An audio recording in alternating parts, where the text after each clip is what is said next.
nderuar televizionistë, përshëndetje. Do të jemi bashkë në këtë edicion informativ këtu në Drita Televizion. Ju njohim me zhvillimet e ditës. Protesta e thirrur nga opozita të shtunën ka vënë në gatishmëri policinë e shtetit. Mbi 800 forca policore përfshirë rendin, FNSH-n, Shqiponja dhe Renean do të jenë në terren për të garantuar mbarvajtjen e saj. Efektivët do të jenë të pajisur me maska kundra gazit, ndërsa 5 autobus me ujë do të jenë gati për çdo rast incidentesh. Për sigurim, policia ka instaluar kamera me rezolucion të lartë përgjatë bulevardit Dëshmorët e Kombit, ndërsa dyert e kryeministrisë do të jenë të blinduara. Kryepolici Ilir Proda ka kërkuar nga vartësit e tij të shmangin përplasjet me protestuesit dhe të ndërhyjnë vetëm në raste të nevojshme.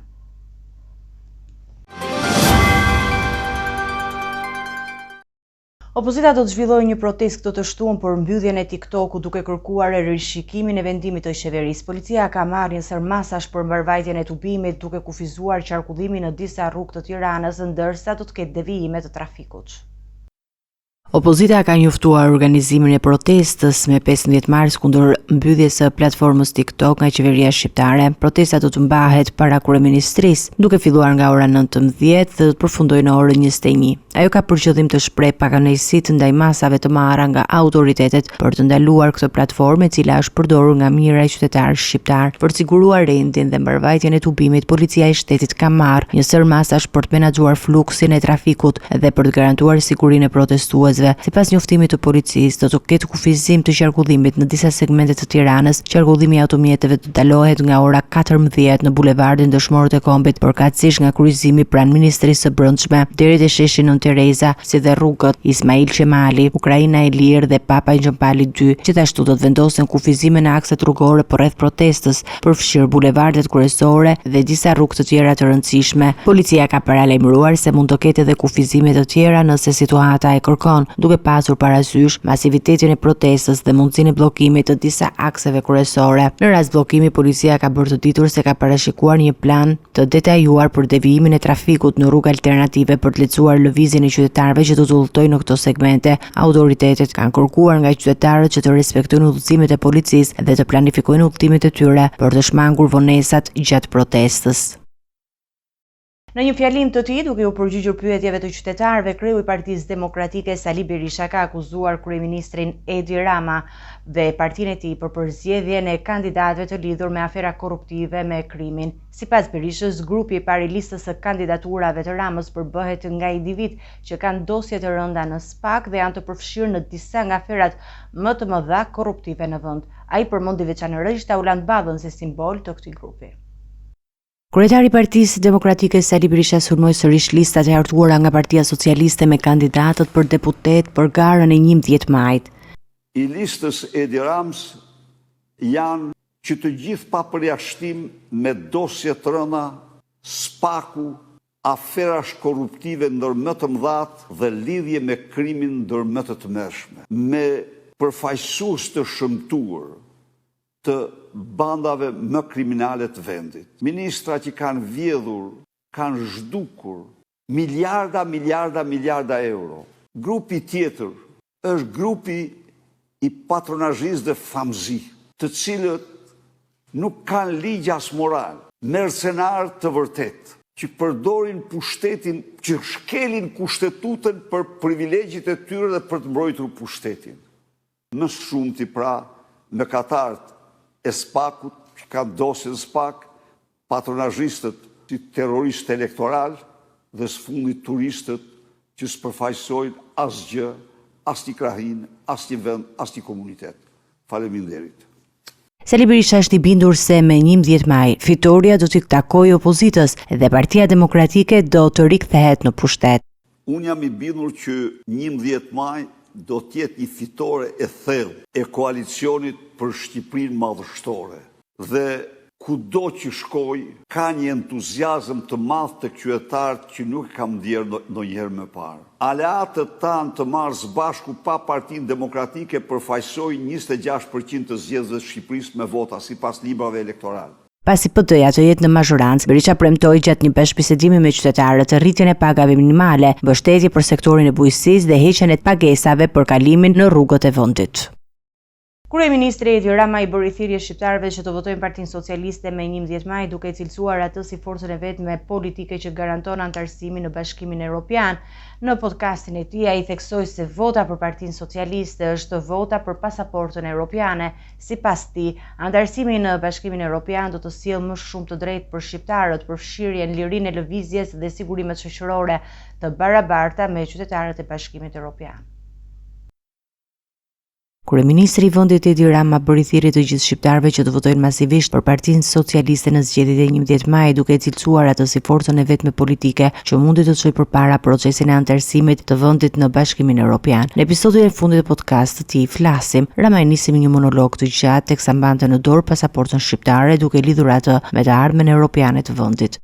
Ne mund ta mbyllim përfundimisht të histori diskriminimi, histori poshtruese dhe mos na ndaj më askush si delet zeza nga tufa e bashkëdhëtarëve tanë europian kur hym në një kufi.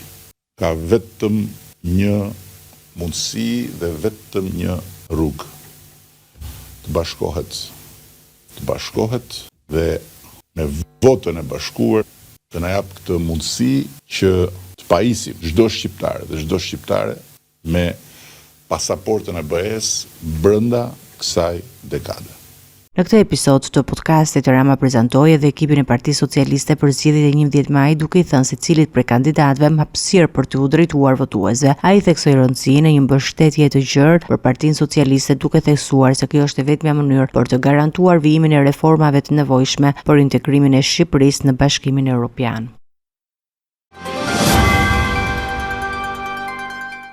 Pas 17 vitesh, tragjedia e Gërdecit vazhdon të kërkojë drejtësi. Familjarët e viktimave kërkojnë ndëshkimin e fajtorëve dhe hetim të plotë për ish-ministrin Fatmir Mediu. SPAK ende nuk ka përfunduar hetimet dhe proceset gjyqësore vijojnë.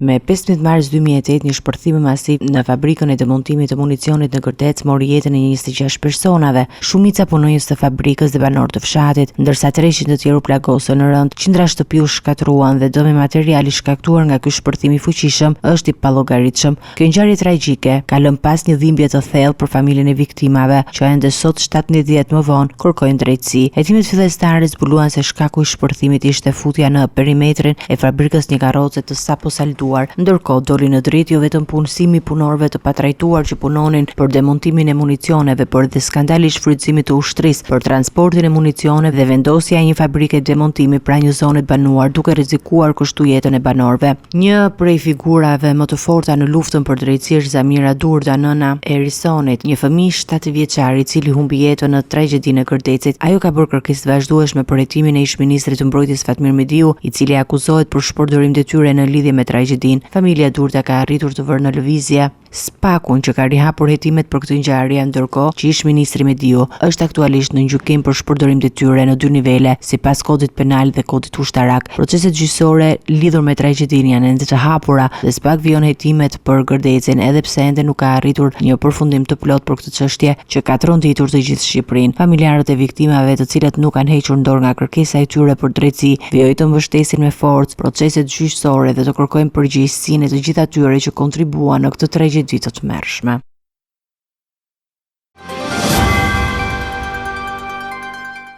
Kelian Dhakaj, 34 vjeçari që drejtonte automjetin në gjendje të dehur dhe shkaktoi disa aksidente në Vlorë, është arrestuar nga policia.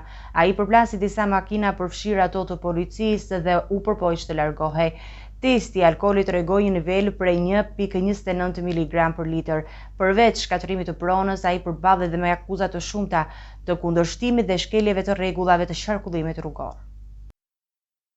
Një ndjekje spektakolare nga policia e Vlorës përfundoi me arrestimin e Kelian Dhakaj, 34 vjeçarit, që mbrëmjen e së premtes shkaktoi një seri aksidentesh në qytet, duke drejtuar automjetin në gjendje të dehur. Ai u ndalua këtë të shtunë pas një arratije të rrezikshme që vuri në rrezik jetën e qytetarëve dhe të punonjësve të rendit. Sipas hetimeve paraprak, Dhakaj nisi kaosin e tij tek rrethi i Çolës, ku me një automjet tip Benz përplasi një Toyota, por nuk ndaloi dhe vijoi lëvizjen me shpejtësi të lartë, duke mos respektuar asnjë rregull të qarkullimit. Ai vazhdoi drejt rrugës Gjergj Kastrioti, ku përplas me një fort të drejtuar nga një grua e cila mbeti e plagosur. Përplasja ishte aq e fortë sa rrezoi dhe një shtyllë elektrike, duke shkaktuar panik tek qytetarët. Në vend që të ndalej, 34 vjeçari vazhdoi drejt Zverneckit duke vënë alarm forcat e policisë. Në ndjekje të tij u përfshin forcat shqiponja, por ai vazhdoi arratin dhe për 30 minuta të tjera, deri kur u përfshi në një aksident tjetër, këtë herë duke goditur një motor të policisë dhe makinën e efektivëve që po e ndiqnin. Pas kësaj përplasje ai u neutralizua dhe u prangos nga policia. Testi i alkoolit tregoi se ai ishte në gjendje të rëndë të dehur me një nivel prej 1.29 mg për litër, shumë mbi kufirin e lejuar. Për këtë ngjarje, Llakaj tashmë përballet me një sër akuzash përfshirë shkatërim të pronës, kundërshtim të punonjësve të policisë, mosbindje ndaj urdhrit të policisë, largimi nga vendi i aksidentit, shkelja e rregullave të qarkullimit rrugor, drejtimi i automjetit në mënyrë të parregullt. Ndërkohë policia ka nisur hetimet për të zbuluar nëse 34 vjeçari kishte konsumuar dhe substanca të tjera përveç alkoolit. Ngjarja ka shkaktuar shqetësim të madh mes banorëve të Vlorës, të cilët kërkojnë masa më të ashpra ndaj drejtuesve të papërgjegjshëm që rrezikojnë jetën e qytetarëve.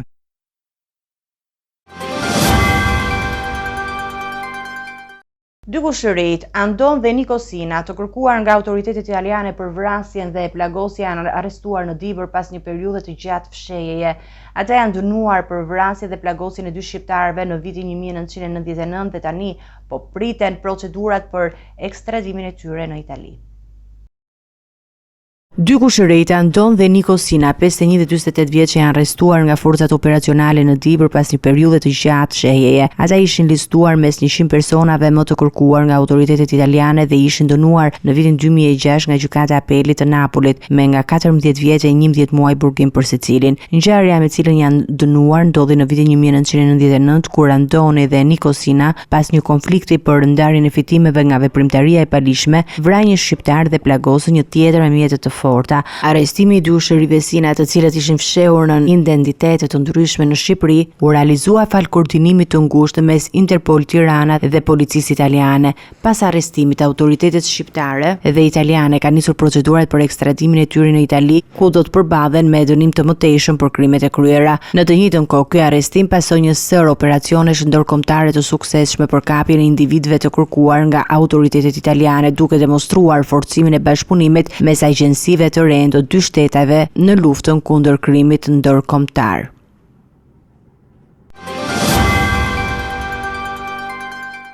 Notici me informacionet nga rajoni. Donald Trump Jr. ftoi presidentin serb Aleksandar Vučić në podcastin e tij ku diskutuan për Kosovën, NATO-n dhe marrëdhëniet ndërkombëtare. Trump Jr. përmendi bombardimet e NATO-s mbi Serbinë në 1999 duke lidhur me skandalin Clinton-Lewinsky. Vučić u shpreh hapur për marrëveshje me Kosovën, por vetëm në kushte kompromisi. Diskutimi u transformua në platformën Rumble duke tërhequr vëmendje të madhe. Pas vizitës së tij në Beograd, Donald Trump Jr., djali i presidentit amerikan Donald Trump, ftoi presidentin e Serbisë Aleksandar Vučić në podcastin e saj Triggered. Në këtë intervistë, e cila u transmetua në platformën Rumble, u trajtuan çështje të ndryshme, përfshi situatën në Ukrainë, ekonominë dhe marrëdhëniet e Serbisë me Perëndimin. Në fillim të bisedës, Trump Jr. solli në vëmendje bombardimet e NATO-s mbi Serbinë në vitin 1999, duke lidhur këtë ngjarje me skandalin seksual të ish presidentit amerikan Bill Clinton me Monica Lewinsky. Sipas tij, shumë njerëz e shohin atë ndërhyrje si një mjet për të larguar vëmendjen nga ky skandal i brendshëm në Shtetet e Bashkuara të Amerikës. Deklarata e tij ka ngjallur reagime, duke qenë se interpretimi i asaj periudhe mbetet i diskutueshëm në qarqet ndërkombëtare. Gjatë bisedës, Trump Jr. theksoi se Serbia vazhdon të mbajë qëndrimin se Kosova është pjesë integrale e saj, duke nënvizuar se ekzistojnë qëndrime të ndryshme mbi integritetin territorial të vendeve në varësi të kontekstit politik. Ai e krahasoi situatën e Kosovës me atë të Ukrainës, duke ngritur pyetje mbi standardet e dyfishta në politikën ndërkombëtare. Në vijim të diskutimit, Vučić u përpoq të paraqitej si një politikan i moderuar, duke theksuar se Serbia është e hapur për një marrëveshje me Kosovën, por vetëm mbi bazën e një kompromisi dhe jo në kushte të njëanshme. Ai u ankua se Beogradi është në një presion të madh ndërkombëtar për të arritur një marrëveshje me Prishtinën dhe u shpreh se çdo zgjidhje duhet të respektojë kushtetutën dhe integritetin territorial të Serbisë. Trump Jr., i cili ka mbi 15 milion ndjekës në rrjetin social X, konsiderohet si një figurë me ndikim të madh tek të rinjt konservatorë në SBA. Ai ka qenë aktiv në të dyja fushatat presidenciale të atit dhe sipas mediave amerikane ka luajtur luajtur një rol të rëndësishëm në lobimin për zgjedhjet e JD Vance si kandidat për zëvendës president në garën e vitit 2024. Kjo nuk është hera e parë që Trump Jr. shprehet mbi çështjen e Kosovës, që mandatit të parë të babait të tij në Shtëpinë e Bardhë në mars të vitit 2020, ai kishte sugjeruar se ishte koha që trupat amerikanë të largoheshin nga Kosova. Komentet e tij të fundit dhe intervista me Vučić pritet të nxisin debate të reja në lidhje me qëndrimin e administratës së mundshme të Trump ndaj Ballkanit, nëse ai rikthehet në pushtet pas zgjedhjeve të nëntorit të vitit 2024. Protesta masive në Beograd nisi me 15 minuta heshtje nga studentët në nder të 15 viktimave të rrëzimit të stres të stacionit hekurullor në Novi Sad. Tubime i pjesë një lëvizje të gjerë studentore në Serbi kërkon llogari politike dhe penale për tragjedin. Autoritetet raportojnë mbi 31.000 pjesëmarrës, ndërsa protestat çojnë në dorëheqjen e kryeministrit Miloš Vukčević. Protesta masive e paralajmëruar në Beograd nisi me një akt simbolik, 15 minuta heshtje nga studentët pjesëmarrës, në kujtim të 15 jetëve të humbura nga rrëzimi i një strehe betoni në stacionin hekurullor të Novi Sadit. Ky gjest po përsëritet çdo ditë në Serbi në orën 11:52, momenti i saktë i tragjedisë, si një shenjë solidariteti dhe një kërkesë e fortë për drejtësi. Ngjarja ka nxitur indinjat të madhe në vend, me qytetarët që kërkojnë përgjegjësi politike dhe penale për këtë fatkeqësi. Tubimi në kryeqytetin serb erdhi pas marshimeve të organizuara në qytete të tjera si Novi Sad, Kragujevc dhe Niš, ku të rinjt kanë udhëhequr një lëvizje të madhe proteste. Mijëra student nga rajone të ndryshme të Serbisë bëritën në Beograd të premte në mbrëmje pas një rruge të gjatë të përshkruar në mënyrë simbolike për të treguar vendosmërinë e tyre. Sipas të dhënave të Ministrisë së Brendshme të Serbisë, mbi 31.000 qytetarë u mblodhen në kryeqytet për të pritur dhe mbështetur studentët protestues. Deri më tani nuk janë raportuar incidente të mëdha dhe autoritetet u kanë bërë thirrje qytetarëve që të vazhdojnë demonstratat në mënyrë paqësorë. Ndërkohë, presidenti Aleksandar Vučić kishte paralajmëruar më herët për rrezikun e dhunës në protestat e së shtunës, duke deklaruar se ata duan të krijojnë dhunë dhe kjo është mënyra e vetme e tyre. Ai shtoi se ne e dimë që po planikohen trazira më 15 mars, duke u referuar protestave si një përpjekje për të nxitur një revolucion me ngjyra në vend. Pavarësisht tensioneve politike dhe paralajmërimeve të Vučićit, protestat e studentëve kanë sjellë tashmë një zhvillim të rëndësishëm, dorëheqjen e kryeministit Miloš Vukčević. Largimi i tij u pranua nga kuvendi i Serbisë mes debateve të ashpra, ndërsa Vučić pritet të emërojë një kandidat të ri për postin e kryeministrit në ditët në vijim.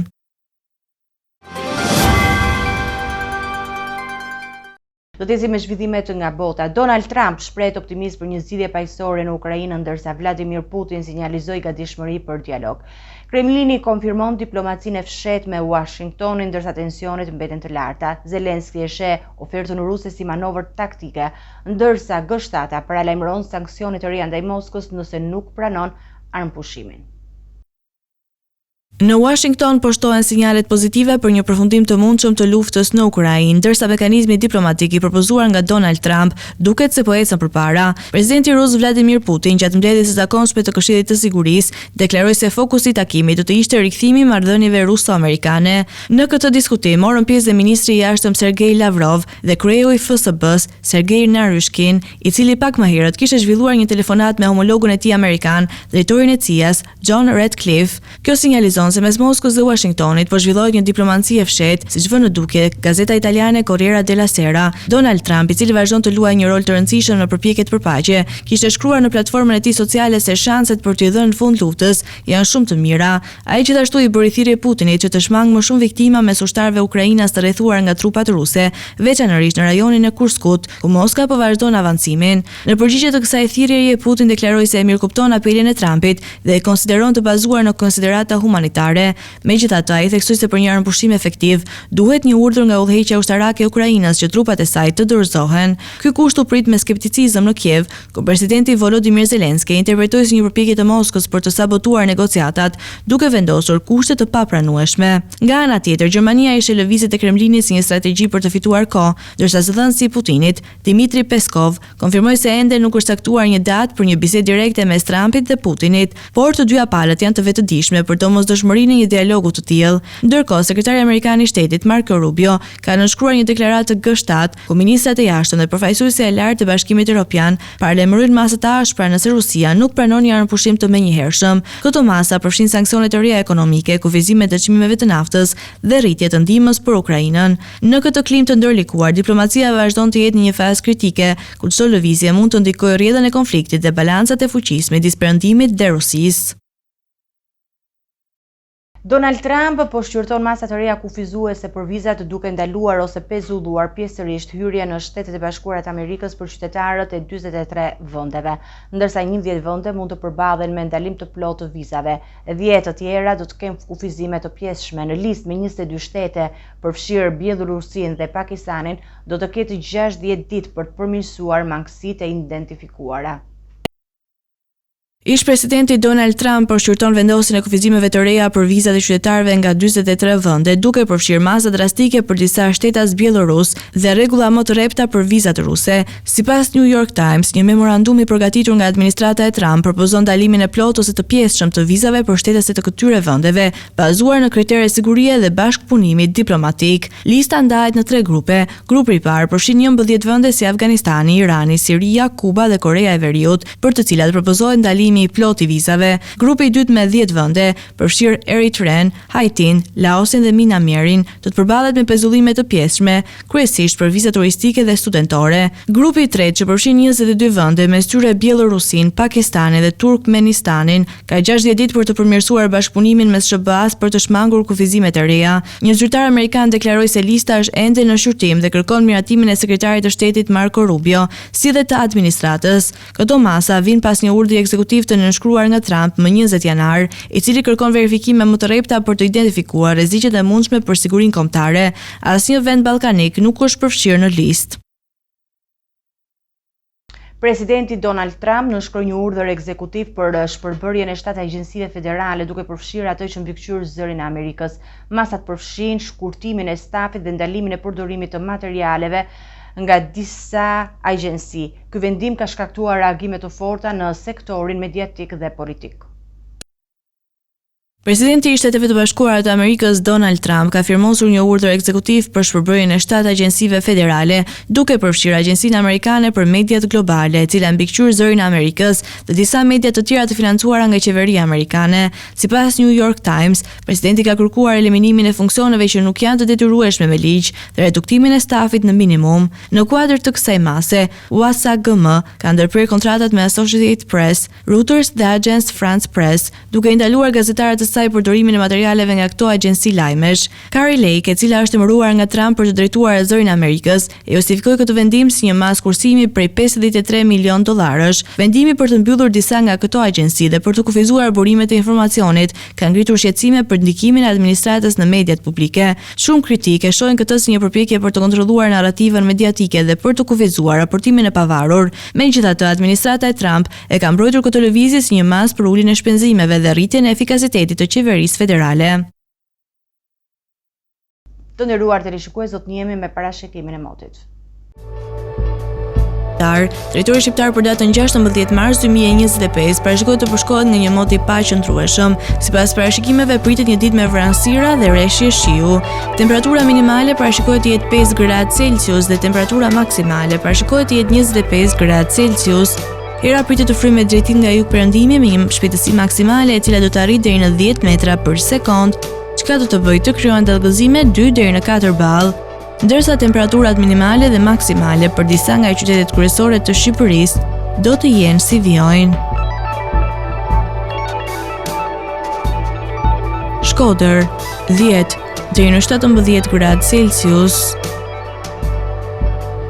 Kukës 7 deri në 16 gradë. Peshkopi 5 deri në 13 gradë. Tiranë 10 deri në 16 gradë Celsius. Durrës 15 deri në 24 gradë. Kavaj 15 deri në 25 gradë Celsius. Elbasan 11 deri në 16 gradë. Berat 12 deri në 16 gradë Celsius. Korçë 5 deri në 17 gradë. Vlorë 11 deri në 18 gradë Celsius. Gjirokastër 11 deri në 20 gradë. Sarandë 10 deri në 15 gradë Celsius. Territori i Kosovës për datën 16 mars 2025 parashikohet të përshkohet nga një mot i qëndrueshëm, e gjithë ditët do të jetë mbushur me kthjellime dhe vranësira. Sipas parashikimeve, temperatura minimale do të jetë 5 gradë Celsius, ndërsa ajo maksimale parashikohet të jetë 23 gradë Celsius. Era do të fryjë kryesisht nga juglindje me një shpejtësi maksimale e cila do të arrijë deri në 8 metra për sekond, ndërsa temperaturat minimale dhe maksimale të parashikuara për disa nga qytetet kryesore të Kosovës do të jenë si vijojnë: Mitrovic 11 deri në 22 gradë Celsius, Podujev 11 deri në 23 gradë, Skënderaj 6 deri në 16 gradë, Pej 5 deri në 17 gradë Celsius, Prishtinë 6 deri në 17 gradë, Gjakov 8 deri në 16 gradë Celsius, Malishev 7 deri në 16 gradë, Gjilan 6 deri në 17 gradë Celsius, Ferizaj 8 deri në 17 gradë, Kaçanik 5 deri në 19 gradë Celsius, Suharek 7 deri në 17 gradë, Prizren 6 deri në 16 gradë Celsius. Ishte gjithçka e përgatitur në këtë edicion informativ. Ju faleminderit për vëmendjen tuaj. Bashkë takohemi në edicione të tjera. Miru takoshe.